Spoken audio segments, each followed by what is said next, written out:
Sa probinsya. Isa sa probinsya yung kadalasan. So, Ano to kami? grade 4 ako nun eh. 9 or 8. Sa probinsya kasi, tapat lang ng elementary school. Simbahan, tapos elementary school. Di ba, pag oras ng PE, di ba yun? Malit sa'yo, ikaw nandun. Ano bang subject yung yung nagtatanim? Ano yun? EPP? MAPE? Hindi, TLE? Anong wala pang tele nyo? Anong TLE? May TLE kami.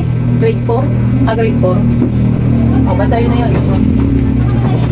Napag-usapan na. Mago ka na! Napag-usapan namin magkakaibigan na pumunta kami dun sa araw ng Sabado. Nahuli ako ng punta. Sumunod ako. Pagpunta ko dun ng tao.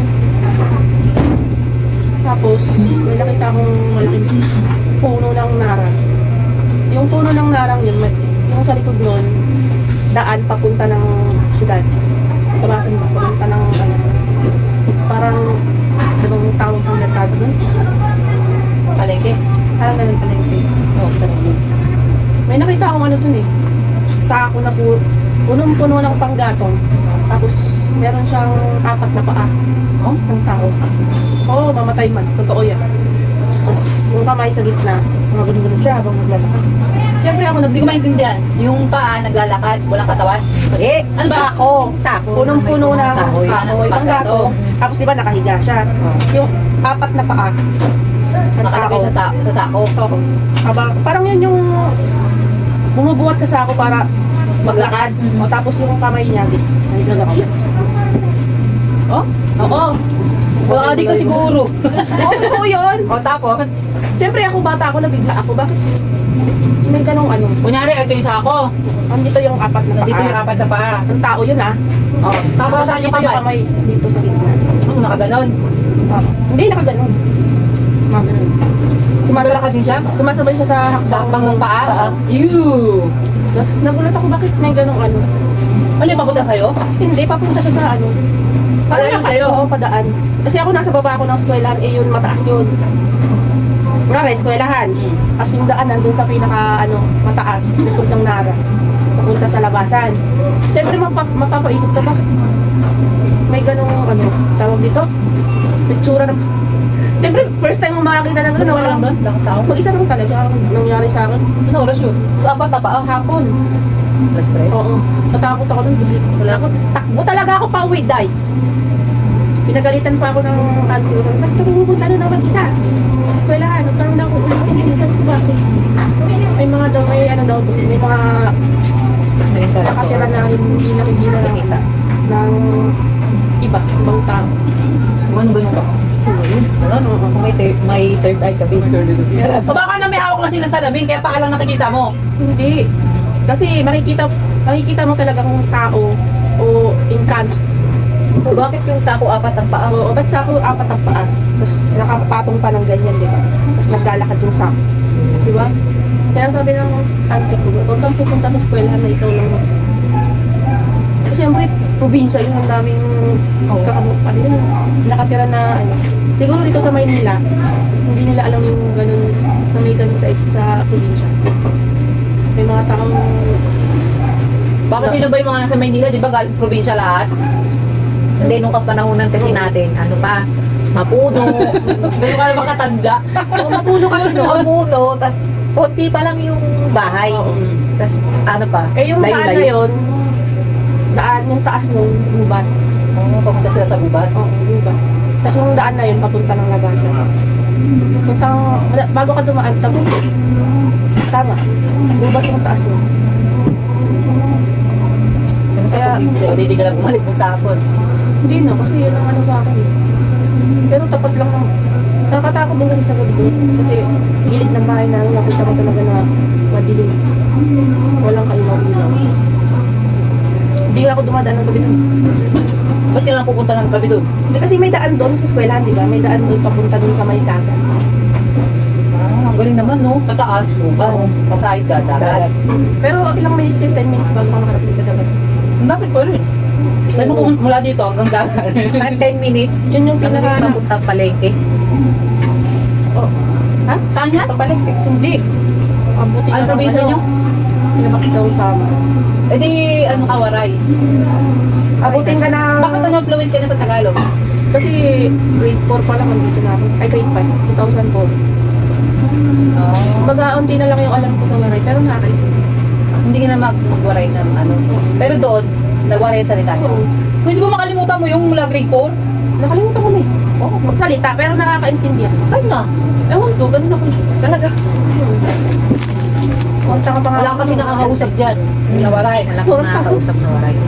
Yung ano lang, pamilya ko. Sa loob ng bahay, pero sa labas. Tagalog. Yung ate ko,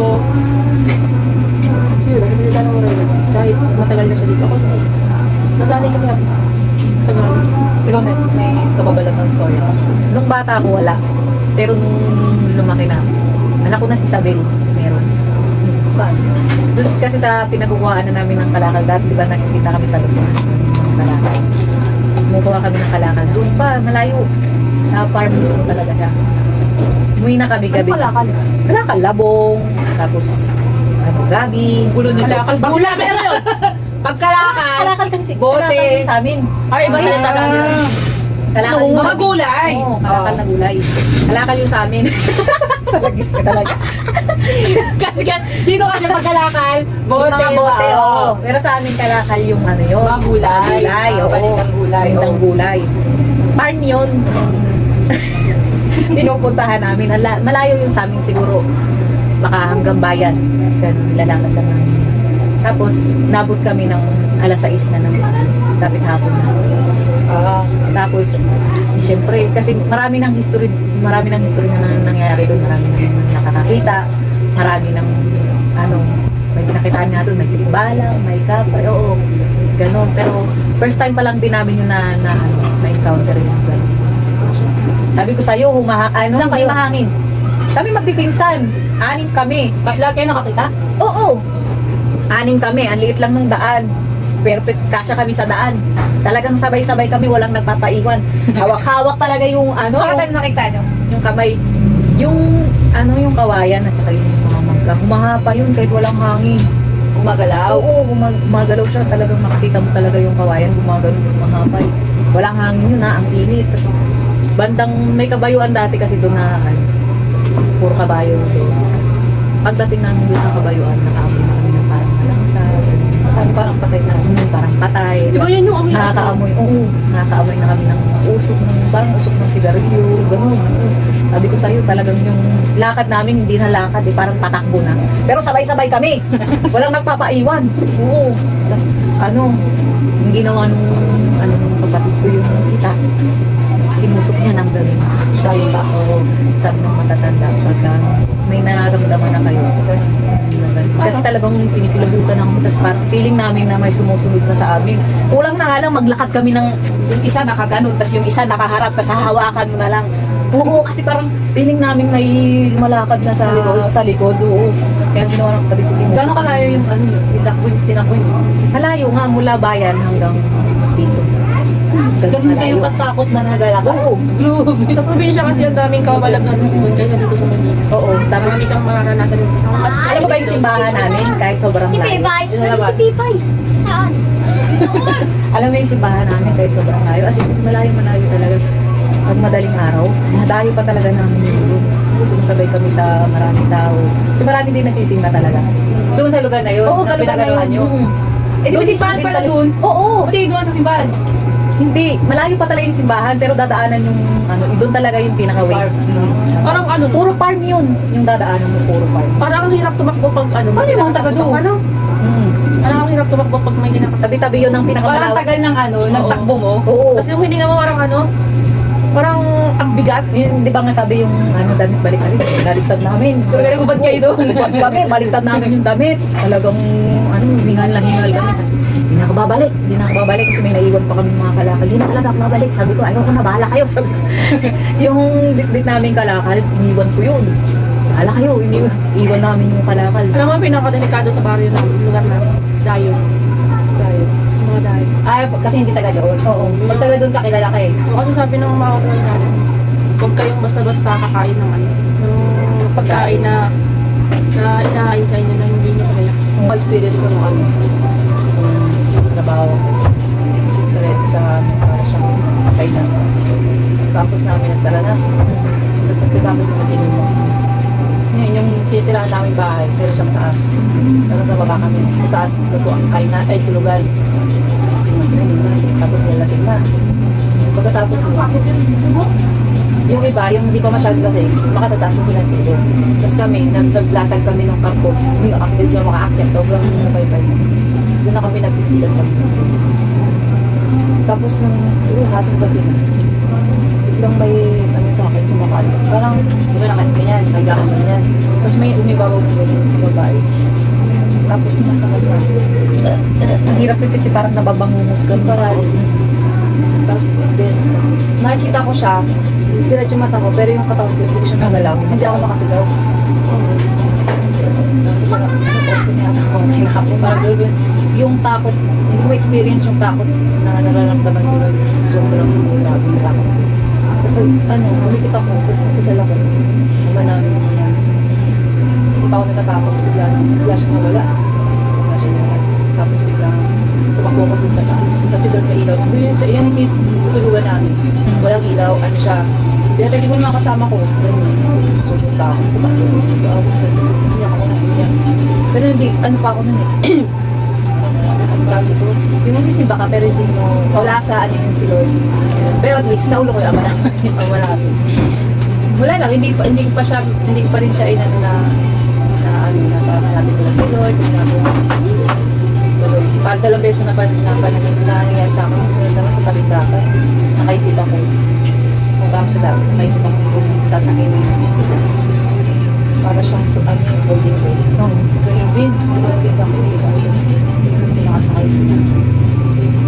Tapos parang doon ko naisip na wala akong connection. Kahit saan nakakapit. Parang doon. Kaya kung umuwi ako dito, may isa ko namin kasi nasama ko sa aming premyo. Pero yung umuwi ako dito, nag-volunteer na. Wala nung nag-gano na kay Lord, parang nag-gano ka sa kanya. Wala nung hindi na siya nananasan. Grabe parang, hindi ko paano yung takot na hindi mo siya ma-explain, ano, ayun, parang anong tawag sa takot na yun, extreme na takot na sa buhay mo na mangyayari yun. Yung bangungot mo talaga yun, parang ayaw mo nang balikan. Kasi isipin mo, pwede na ba akong namatay? Paano pagka namatay ako? Ano sasabihin kay Lord?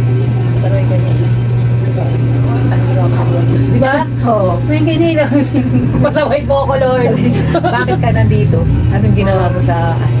Ayoko mamatay sa bango. Hindi naman. Kung mamamatay ka, huwag kang mamamatay sa pangit na kamatayan.